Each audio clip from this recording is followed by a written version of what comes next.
Assalamualaikum warahmatollahi wabarakatuh. Salam sejahtera bagi kita semua. Semoga kita berada dalam keadaan sehat walafiat. Berikut kami sampaikan rapat dengar pendapat umum antara Komisi 6 DPR RI dengan CEO Tokopedia.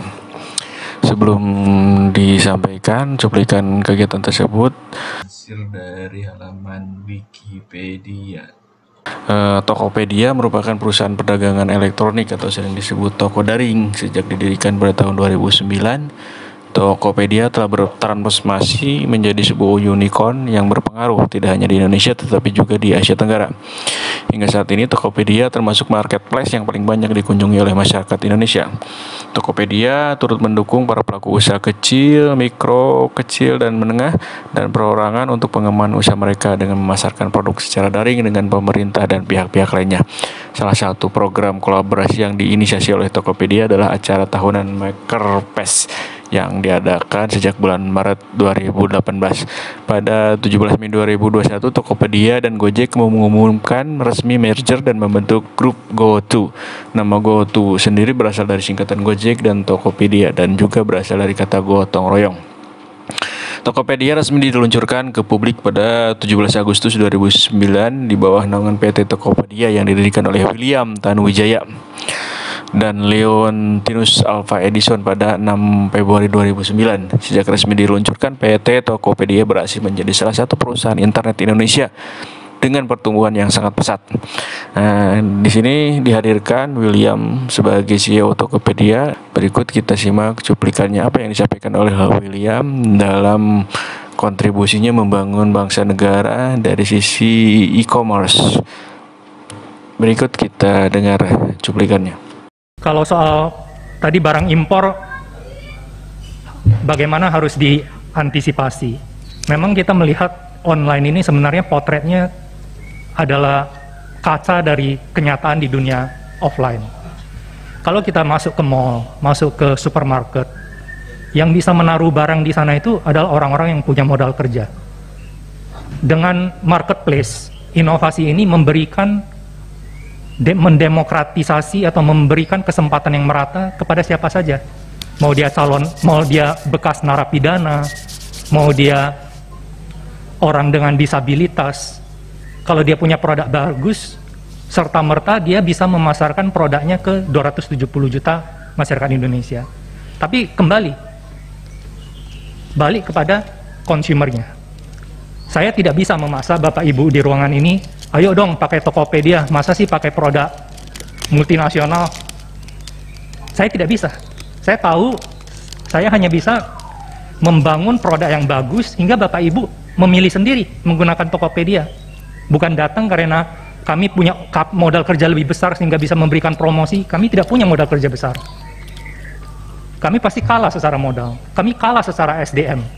Bayangkan, saya butuh 2 tahun, Pak, ditolak di mana-mana ketika mau membangun Tokopedia. Pertanyaan itu selalu sama.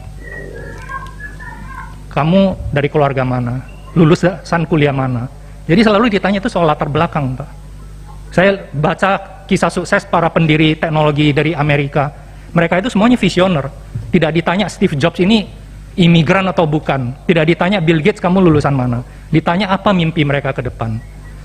Satu kesempatan mengubah hidup saya bertemu calon pemuda ketika saya baru mau mendirikan Tokopedia. Dia bilang begini, William, jangan berhentilah bermimpi di siang bolong. Role model kamu ini orang-orang Silicon Valley. Mereka itu semuanya lahir spesial. Kamu cuman anak pematang siantar, kuliahnya siantarmen, kuliahnya juga di warnet, bukan dari keluarga berada. Bagaimana mungkin kamu bisa melawan raksasa-raksasa global? Karena mereka, para private equity, tahu hanya masalah waktu raksasa luar itu akan masuk Indonesia. Bagaimana mungkin kamu bisa melawan mereka? SDM nggak punya, teknologi nggak punya, uang nggak punya. Tapi terbukti, Pak, siantarmen hari ini bisa duduk di gedung DPR ini. Pertama kali saya datang ke gedung DPR, Pak. Terima kasih atas undangannya. Menurut saya ini sebuah milestone juga, Pak. Tidak mungkin di generasi orang tua saya, generasi kakek nenek saya, itu mimpi pun nggak bisa. Mereka harus menabung, bekerja, menabung agar bisa mengirimkan anaknya menjadi anak perantauan. Sudah, cita-citanya seperti itu saja.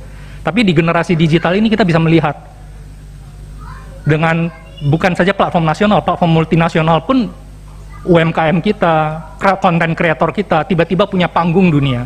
Ini sebuah hal yang harus kita selebrasi juga, Pak. Jadi tadi masalah barang impor menurut saya ini PR yang tidak bisa diselesaikan oleh kami saja, harus diselesaikan dengan kolaborasi tadi. Produk impor harus tidak boleh kita musuhi terlebih dahulu.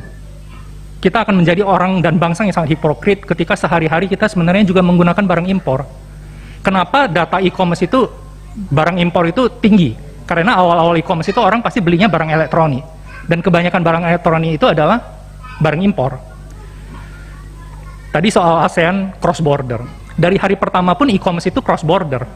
Tapi beberapa pelaku nasional seperti Tokopedia, Bukalapak, dengan hati nurani, Pak, kami memilih, kami berpihak. Kami tidak membuka pedagang luar bisa berjualan di platform kami. Kami hanya memberikan proteksi semaksimal mungkin yang kami dapat lakukan. Yaitu apa? Yang bisa jualan hanya pedagang nasional. Produknya ini harus PR panjang. Kalau demand dari masyarakat masih produk impor, mau beli handphonenya itu masih handphone dari produksi brand Amerika, brand Korea, belum mau beli brand dari Indonesia, ini adalah PR panjang kita. Tapi saya yakin bisa, Pak.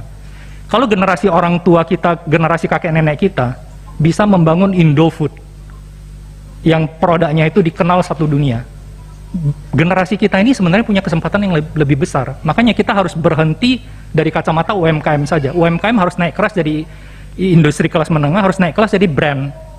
Dan tadi, mereka tidak lagi harus punya modal besar untuk bisa menaruh barangnya kepada konsumer akhir. Ini adalah perbedaan besar yang sebenarnya sangat luar biasa. Jadi sebenarnya pertama kita harus bedakan antara produk asing dengan pedagang asing. Di sini sepanjang apa kami para platform bisa berbisnis dengan hati nurani ketika tidak ada level playing field. Ini adalah regulasi-regulasi yang diharapkan.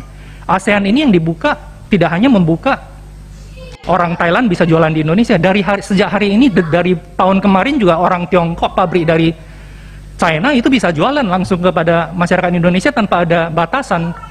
E-commerce itu tidak mengenal batasan wilayah gitu. Jadi sebenarnya agak aneh juga antara regulasi yang ditandatangani dengan kenyataan di lapangan gitu.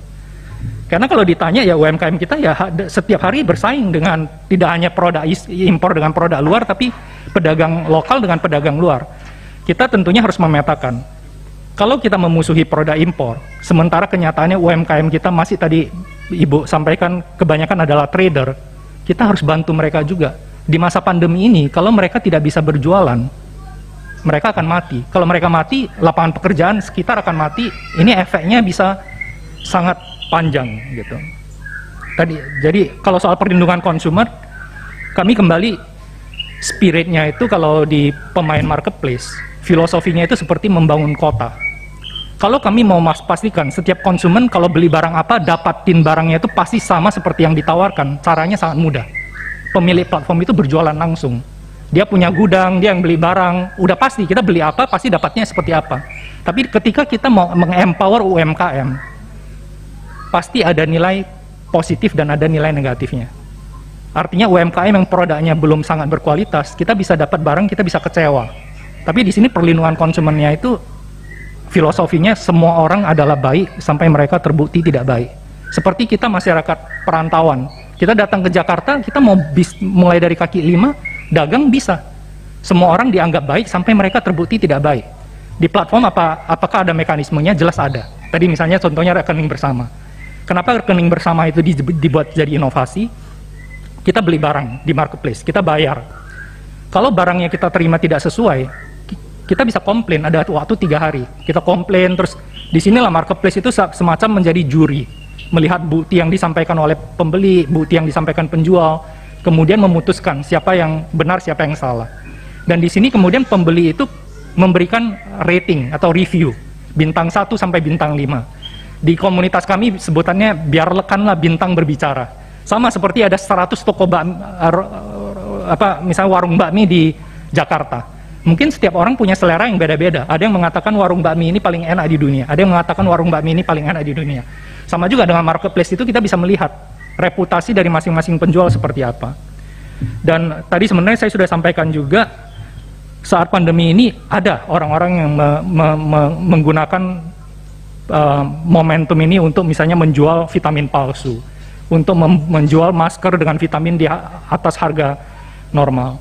Kami menutup puluhan ribu toko, Pak. Tapi setiap hari juga akan ada penjahat-penjahat baru. Tapi persentasenya itu sebenarnya sangat kecil.